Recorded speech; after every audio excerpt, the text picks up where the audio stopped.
if students are interested in the laboratory, laboratories are typically very receptive to letting someone walk through, shadow, talk to somebody who's already in this role. So obviously you need biology, chemistry.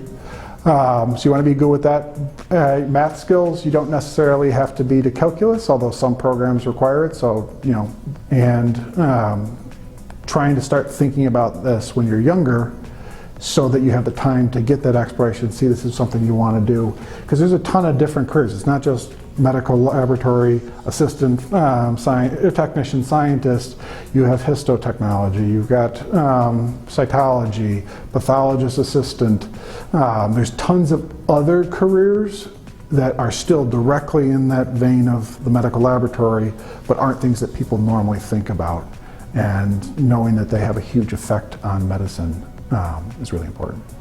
Get good with science. So you gotta love science. I know you probably have heard that before, but science, your biologies, chemistry courses will help you, your algebra and math courses, because we do lab math, so you have to be good with those courses, but also English with reading and writing, because you have to make sure that the information you're putting out is correct. So when you're writing, so get good with writing, technical writing. If you have the opportunity to take that, English, develop your communication skills, because you will be communicating with a broad audience, whether it's the patient, whether it's the clinician, the doctor, the nurse. So you need to have good communication skills, be able to have good active listening skills as well, to understand what your stakeholder is telling you, your stakeholder being your nurse, your clinician, your patient.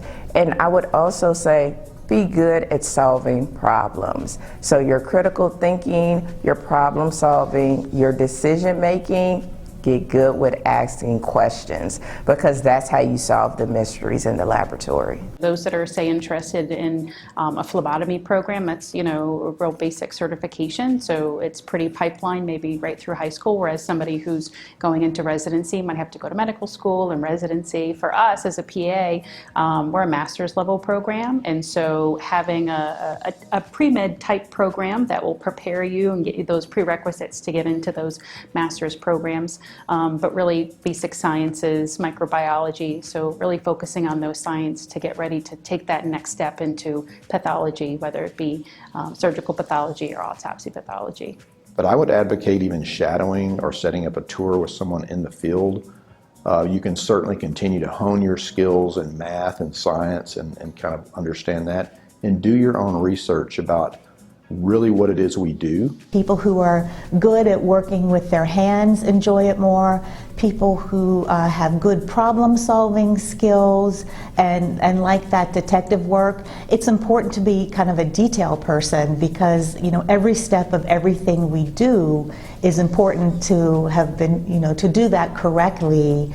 And we always have to remember that there's a patient on the other end of what we do. So that attention to detail, following the procedure, ensuring that the quality control is all functioning as that should, is really essential. You need to be familiar with and comfortable with science. You need to like that and enjoy learning it. And if you learn science, if you're going to serve, if you wish, if you're going to serve through the use of science, then you have to be able to submit to the demands of science. You can't just have something be what you want it to be.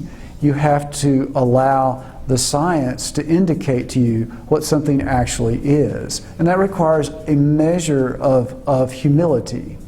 You also have to be good, as I've already described, with talking with other people, because there is no job in which you don't have to interact with other people.